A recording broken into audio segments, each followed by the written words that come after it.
Imagine करें आप एक स्कूल में हैं जहां आधे टीचर खुद क्रिमिनल केस फेस कर रहे हैं। मर्डर, किडनैपिंग या महिलाओं के खिलाफ अपराध जैसे सीरियस चार्जेस हैं। क्या आप अपने बच्चे को ऐसे स्कूल में भेजेंगे? नहीं, बिल्कुल नहीं, क्योंकि वहां सेफ्टी, मॉरल वैल्यूज और ट्रस्ट का सवाल है। लेकिन अब सोचिए, हमारे देश की सरकार में ठीक वैसा ही हो रहा है, जहां कानून बनाने वाले खुद कानून तोड़ने के आरोपी हैं। आप जानते हैं कि भारत में लगभग आधे मंत्री आपराधिक यानी क्रिमिनल मामलों का सामना कर रहे हैं। एसोसिएशन फॉर डेमोक्रेटिक रिफॉर्म्स की लेटेस्ट रिपोर्ट 2025 के मुताबिक 643 मंत्रियों में से 302 यानी कि 47% पर क्रिमिनल केस है और उनमें से 174 यानी 27% पर सीरियस चार्जेस जैसे मर्डर, किडनैपिंग और महिलाओं के खिलाफ अपराध। ये वो केस हैं जो गवर्नमेंट के खाते में रजिस्टर्ड है। बाकी ऐसे लाखों केसेस हैं जो दबा दिए गए पावर के बेस पर या फिर पैसों के बेस पर। अगर स्कूल में ऐसा होता तो हम चुप नहीं रहते, लेकिन राजनीति में हम क्यों चुप है? अगर बात करें सार्किज्म की, तो जैसे कोई कहे कि केस तो चलता रहेगा, मंत्री बनकर कानून बदल देंगे। ये रिपोर्ट 4 सितंबर 2025 को रिलीज हुई, जो 27 स्टेट असेंबलीज, 3 यूनियन टेरिटरीज और यूनियन काउंसिलिंग ऑफ मिनिस्टर के मंत्रियों के सेल्फ स्वर्ण एफिडेविट्स पर बेस्ड है। आज का वीडियो इसी पर बेस्ड है कि मंत्री पर इतने सीरियस केस होने के बावजूद भी वो सत्ता में कैसे बने रहते हैं। आइए समझते हैं आज के इस वीडियो में। दोस्तों, पहले रिपोर्ट की पूरी पिक्चर समझते हैं। एडीआर क्या है? ये एक नॉन प्रॉफिट ऑर्गेनाइजेशन है जो 1999 से इंडियन डेमोक्रेसी को स्ट्रॉन्ग बनाने के लिए काम कर रही है। वे कैंडिडेट्स और मंत्रियों के सेल्फ स्वर्ण एफिडेविट्स यानी शपथ पत्र एनालाइज करते हैं, जो चुनाव के समय चुनाव आयोग यानी कि इलेक्शन कमीशन को सबमिट किए जाते हैं। यह रिपोर्ट 4 सितंबर 2025 को रिलीज हुई और इसमें 652 मंत्रियों में से 643 का एनालिसिस किया गया। मतलब लगभग सभी कवर है। 27 स्टेट असेंबलीज, 3 यूनियन टेरिटरीज जैसे दिल्ली, पुदुचेरी, जम्मू कश्मीर और केंद्र की union counselling of ministers. Affidavits 2020 से 2025 के बीच के चुनावों के हैं और एडीआर ने इन्हें स्कैन करके क्रिमिनल केस, असेट्स यानी उनकी संपत्ति, एजुकेशन और जेंडर जैसे फैक्टर को ब्रेक डाउन किया है। लेकिन एक इंपॉर्टेंट बात यह है इसमें कि केस की स्टेटस चेंज हो सकती है, क्योंकि ये डिक्लेयर्ड केस है, यानी ये वो केस है जो अभी इन लोगों पर चल रहे हैं, जिस पर अभी तक कोई कोर्ट का फैसला नहीं आया। अब डेटा देखिए, टोटल क्रिमिनल केसेस 643 में से 302 यानी 47% मंत्रियों ने खुद के खिलाफ क्रिमिनल केस डिक्लेयर किए हैं। मतलब जिन पर अभी तक कोर्ट का कोई फैसला नहीं आया है। सारे के सारे केस अभी पेंडिंग है और ये कोई छोटा मोटा नंबर नहीं है, लगभग आधा है। और ये क्यों इंपॉर्टेंट है? क्योंकि ये केस आईपीसी यानी इंडियन पेनल कोड के तहत है। जैसे किसी पर चोरी का या फ्रॉड या हिंसा के केसेस हैं। ये केस पुलिस या कोर्ट में पेंडिंग है और मंत्रियों को ये डिक्लेयर करना कानूनी जरूरी है, लेकिन इससे चुनाव लड़ने या मंत्री बनने पर कोई रोक नहीं लगती। और अगर बात करें सीरियस क्रिमिनल केसेस की, तो इनमें से 302 में से 174 यानी कि 27% पर सीरियस चार्जेस है। सीरियस का मतलब है आईपीसी के तहत ऐसे अपराध जो 5 साल या उससे ज्यादा की सजा वाले हैं, जैसे मर्डर या अटेम्प्ट टू मर्डर या महिलाओं के खिलाफ क्राइम्स या असॉल्ट ऑन मॉडेस्टी या कम्युनल वायलेंस। रिपोर्ट में स्पष्ट उदाहरण है। कई मंत्रियों पर मर्डर, किडनैपिंग और महिलाओं के खिलाफ अपराध के केस है। और ये केस सिर्फ छोटे मोटे नहीं है, बल्कि सोसाइटी को हिलाने वाले हैं। जैसे एक मंत्री पर रेप का केस है और वो क्या कर रहा है? महिलाओं की सेफ्टी पर पॉलिसी बना रहा है। सोचिए, जिस इंसान पर रेप का केस दर्ज हो, वही अगर मंच पर खड़ा होकर महिलाओं की सुरक्षा की बातें करे और उसी के लिए पॉलिसी बनाने का जिम्मा उठाए, तो ये समाज के लिए किसी विडंबना से कम नहीं है। ये वैसा ही है जैसे किसी भेड़ियों को भेड़ की रखवाली पर रख दिया जाए। अब पार्टी वाइज कंपेयर करते हैं, क्योंकि राजनीति में पार्टी लाइंस बहुत मायने रखती है। जिसमें पहला है बीजेपी, जिसमें 336 मंत्री हैं और उन 336 में से 136 यानी कि 40% पर क्रिमिनल केस है और 88 यानी कि 26% पर सीरियस केसेस है। मतलब कई पर मर्डर और किडनैपिंग के केसेस हैं। बीजेपी सबसे बड़ी पार्टी है तो नंबर्स भी बड़े हैं इसमें। दूसरी है कांग्रेस, जिसमें 61 मंत्री हैं, जिसमें से 45 पर यानी 74% पर क्रिमिनल केसेस हैं और 18 यानी कि 30% पर सीरियस केसेस। और तीसरा है डीएमके, द्राविड़ा मुनेत्रा केजागम। ये एक राजनीति पार्टी है, ये स्पेशली तमिलनाडु और पुदुचेरी में एक्टिव है। इसमें 31 मंत्री हैं और उन 31 में से 27 यानी कि 87% पर क्रिमिनल केसेस हैं और उन 27 में से 14 पर यानी 45% पर सीरियस है। और नंबर 4 पर है आम आदमी पार्टी, जिसमें 16 मंत्री हैं जो दिल्ली और पंजाब में एक्टिव है। इसमें 16 मंत्रियों में से 11 पर यानी 69% पर क्रिमिनल केसेस हैं और 5 यानी कि 31% पर सीरियस। ऐसी बहुत सारी पार्टियां हैं जिन पर इस तरह के केस हैं, जैसे टीएमसी, टीडीपी और बहुत पार्टियां हैं। भारत के अंदर किसी भी पार्टी का नेता हो, चाहे वो बीजेपी का हो, कांग्रेस का हो या आम आदमी का या कोई भी अदर पार्टी, हर किसी पर कोई ना कोई केसेस है, चाहे वो सीरियस हो या चाहे लोकल केसेस। बहरहाल हर मंत्री पर आपको केसेस मिलेगा, चाहे वो रजिस्टर्ड ना हो, लेकिन केसेस जरूर है, हर मंत्री पर है। बस इतना हो सकता है कि उसको दबा दिया गया हो, ना श्योरिटी में लाया गया हो, पैसों के दम पर और पावर के दम पर। इन मंत्रियों की फाइनेंशियल डिटेल भी बहुत चौंकाने वाली है, क्योंकि क्राइम और मनी यानी पैसों का एक कनेक्शन है आपस में। जहां पैसा वहां क्राइम और जहां क्राइम वहां पैसा होता है। ये दोनों आपस में एक दूसरे से कनेक्टेड होते हैं। अगर औसत संपत्ति की बात करें तो हर मंत्री के पास लगभग 37 करोड़ रुपए की संपत्ति है। मतलब ये वो संपत्ति है जो गवर्नमेंट के पास रजिस्टर्ड है, यानी इनकम टैक्स वालों के पास। इसके अलावा जितनी भी ब्लैक मनी है, बाकी जो काला धन होता है इन लोगों के पास, उसकी कोई लिमिट नहीं होती है। अनलिमिटेड ब्लैक मनी होती है इन लोगों के पास। देखिए, इस रिपोर्ट में एक चौंकाने वाली सच्चाई दिखाई है।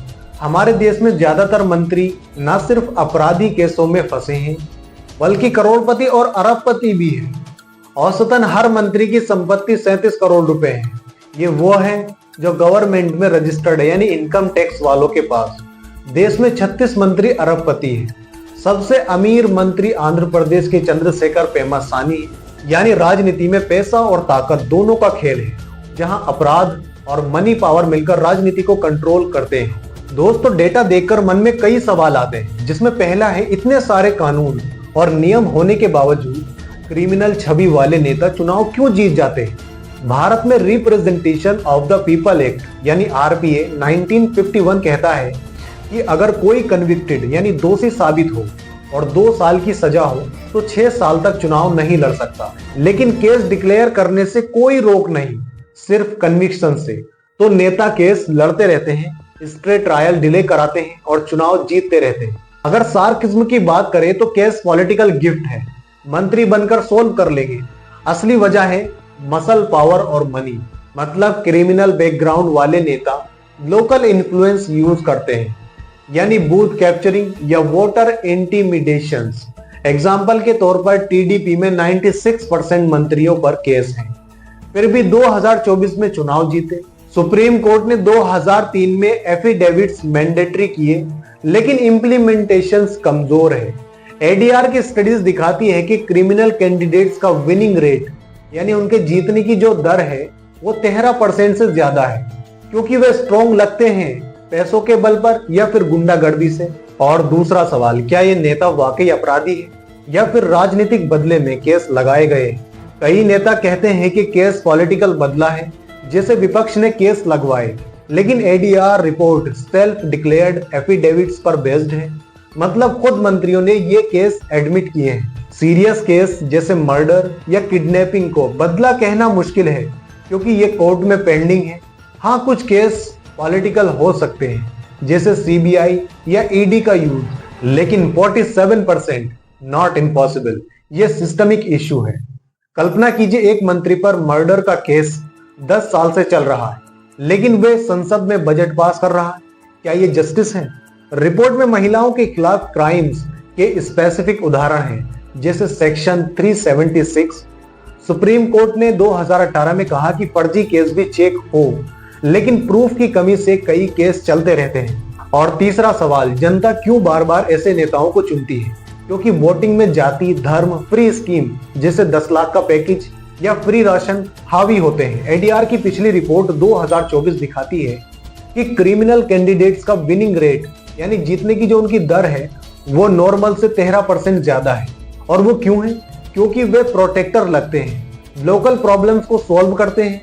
अगर सार्किज्म की बात करें तो जनता सोचती है कि केस वाला नेता तो मेरे दुश्मन को सबक सिखाएगा, लेकिन रियलिटी में ये डेमोक्रेसी को कमजोर करता है। एग्जाम्पल के तौर पर जेल से चुनाव जीतने वाले, जैसे 2024 में कुछ एमएलए एमपी जेल से वोट मांगे। ग्रामीण इलाकों में 70% वोटर्स क्रिमिनल रिकॉर्ड चेक नहीं करते क्योंकि वे अवेयरनेस कम है, सिविक एजुकेशन की कमी है उनके पास। स्कूलों में वोटिंग पर क्लासेस ना हो तो जनता कैसे जागेगी भाई? और चौथा सवाल, न्याय व्यवस्था इतनी धीमी क्यों है कि सालों तक केस लटकते रहते हैं और आरोपी मंत्री बने रहते हैं। इंडियन जुडिशरी में 4.4 करोड़ पेंडिंग केस है। 2025 का डाटा है ये। औसत ट्रायल 10 से 15 साल लगता है। नेता पावर यूज करके डिले कराते हैं, स्टेलेटर या फिर ट्रांसफर जज, इसी तरह से ये लोग करते हैं। अगर सार्किज्म की बात करें तो केस लटकाओ, मंत्री बन जाओ, रिटायरमेंट तक फ्री। रिपोर्ट में कन्विक्शन रेट कम है, सिर्फ 6 से 10% क्रिमिनल पॉलिटिशियंस के केस में। एग्जाम्पल के तौर पर कर्नाटक में पॉस्को केस सालों तक लटके रहते हैं। सुप्रीम कोर्ट ने 2024 में फास्ट ट्रैक कोर्ट्स के लिए कहा, लेकिन फंडिंग कम है, जजों की कमी है। 50 हाई कोर्ट में से 40% वैकेंसी है केवल। और पांचवा सवाल, क्या ऐसे लोग कानून बनाने के लिए योग्य हैं जबकि खुद कानून तोड़ने के आरोपी हैं? ये सबसे बड़ा विडंबना है। संसद या असेंबली में कानून बनाने वाले खुद आरोपी हैं। जैसे महिलाओं के खिलाफ क्राइम पर लॉ बनाते हुए खुद पर वैसा ही केस है उन पर। ये डेमोक्रेसी का मजाक है।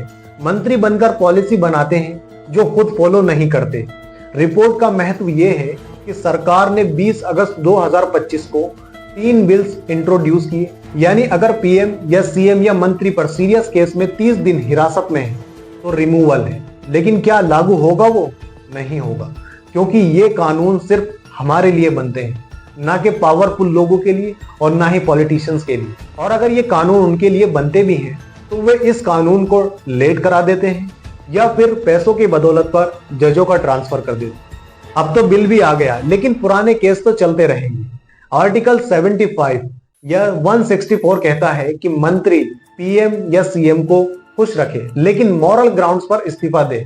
अब यहाँ पर एक सवाल उठता है, क्या यह हमारी राजनीति की मजबूरी है या जनता की चुप्पी? दोस्तों, ये दोनों हैं। समाज में पावर और क्राइम का गठजोड़ पुराना है। ये दोनों आपस में कनेक्टेड है। जहां क्राइम वहां पावर, जहां पावर वहां क्राइम। सन 1990 से क्रिमिनलाइजेशन बढ़ा है क्योंकि लोकल लेवल पर दबंग इमेज वोट दिलाती है। जनता वोट देते समय जाति धर्म पर फोकस करती है, ना कि क्रिमिनल रिकॉर्ड पर। क्यों? क्योंकि डेवलपमेंट इश्यूज जैसे जॉब्स, रोड्स पर ज्यादा प्रेशर है। अगर सार्किज्म की बात करें तो फ्री राशन मिल रहा है, यानी केस तो चलता रहेगा। और अगर मीडिया को देखें तो क्या ये मुद्दे फ्रंट पेज पर आते हैं? नहीं आते, क्योंकि मीडिया पॉलिटिकल प्रेशर में है। क्योंकि मीडिया सच्चाई दिखाने से पहले अपने मालिकों की तरफ देखती है। एडीआर हर बार रिपोर्ट जारी करता है, लेकिन उस पर कोई डिबेट नहीं होती, उसको दबा दिया जाता है। पार्टियां क्रिमिनल कैंडिडेट्स को टिकट देती हैं क्योंकि वे जीतते हैं, और उसका सबसे बड़ा एग्जाम्पल है बीजेपी। स्टडी दिखाती है कि क्रिमिनलाइजेशन से करप्शन बढ़ता है और इसकी वजह से जीडीपी पर बहुत बुरा असर पड़ता है। अगर हम कंपेयर करें बाहर के देशों से भारत की, तो अमेरिका में अगर किसी मंत्री पर कोई गंभीर आरोप लग जाए तो वो तुरंत इस्तीफा देता है। जैसे 1974 में अमेरिका राष्ट्रपति रिचर्ड निक्सन को वाटरगेट स्कैंडल के कारण इस्तीफा देना पड़ा। इसी तरह से यूरोप में, यूके यानी ब्रिटेन में कड़े पार्लियामेंट्री स्टैंडर्ड्स हैं। जर्मनी में आए किसी मंत्री पर आरोप लगते हैं और वो साबित हो जाए तो मंत्री सीधे इस्तीफा देता है। वहां 90% से भी ज्यादा कन्विक्शन रेट है, यानी केस का जल्दी निपटारा होता है और क्रिमिनल को जल्दी सजा मिलती है। लेकिन भारत में इसका बिल्कुल उल्टा है। हमारे यहाँ जेल में रहते हुए भी चुनाव जीतना एक आम बात है, बिल्कुल पुरानी फिल्मों जैसा सीन। 2024 के चुनाव में ही 25 से ज्यादा केस वाले उम्मीदवार जीते, यानी यहाँ सिस्टम बिल्कुल उल्टा चलता है। विदेश में जेल मतलब राजनीति का अंत, और भारत में जेल से राजनीति की शुरुआत होती है। और इसी तरह से सिंगापुर का एग्जाम्पल ले तो वहां पॉलिटिशियंस पर जरा भी आरोप लगे तो जीरो टॉलरेंस है। अगर करप्शन हुआ तो तुरंत लीडरशिप बदल दी जाती। इसी वजह से सिंगापुर का करप्शन परसेप्शन इंडेक्स बहुत अच्छा है। 2024 में इसकी रैंक थी 5। और जबकि भारत का हाल क्या है? भारत का सीपीआई रैंक सिर्फ 2024 में 85 था। यानी इसका मतलब है कि दुनिया में हम सबसे ज्यादा करप्शन वाले लोग हैं। फर्क साफ है, यूरोप में भी पॉलिटिशियंस पर केस होते हैं, लेकिन वहां न्याय तेज होता है, यानी लोगों को इंसाफ जल्दी मिल जाता है। लेकिन भारत में इसका बिल्कुल उल्टा है, जनता भी स्वीकार कर लेती है ऐसे पॉलिटिशियंस को और हमारी जुडिशियरी भी धीमी है।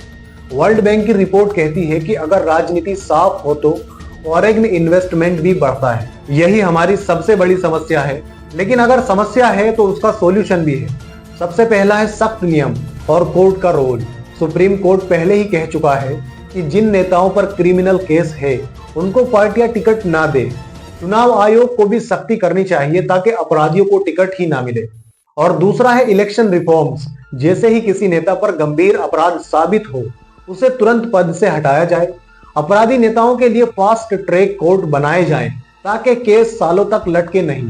और तीसरा है जनता की भूमिका। वोट देने से पहले जनता माई नेता ऐप जैसी वेबसाइट से नेता का बैकग्राउंड चेक करे। मीडिया और एनजीओ को इन रिपोर्ट्स को ज्यादा से ज्यादा फैलाना चाहिए। सार्किज्म में कहा भी गया है, अगर जनता जाग गई तो नेता सुधर जाएंगे, वरना क्रिमिनल कैबिनेट चलता रहेगा। और इसी तरह से है चौथा, long term reform. State funding of election, यानी चुनाव लड़ने के लिए सरकारी फंड मिले ताकि नेता काले धन या माफियाओं पर निर्भर ना हो। जनता को सिविक्स पढ़ाई जाए और बड़े लेवल पर वोटर अवेयरनेस कैंपेन चलाए जाए। और नंबर 5 पर है नई कानूनी पहल, यानी 2025 तक 3 बड़े कानून पास किए जाने की सिफारिश है। अगर कोई नेता 30 दिन से ज्यादा जेल में है तो उसका चुनाव स्वतः रद्द कर दिया जाए। और दूसरा है 27% गंभीर अपराध वाले मंत्रियों को बाहर करने का प्रावधान। और तीसरा है संसद और विधानसभा में साफ सुथरे लोगों की एंट्री बढ़ाना। साफ राजनीति तभी पॉसिबल है जब तीनों मिलकर काम करें। अब आपसे मेरा सवाल है, आपके हिसाब से क्या ऐसे नेताओं को चुनाव लड़ने का अधिकार होना चाहिए? क्या ये लोकतंत्र की सबसे बड़ी विडंबना नहीं है कि कानून बनाने वाले ही खुद आरोपी हैं? क्या आपको लगता है कि जनता की चुप्पी ही इसका असली कारण है?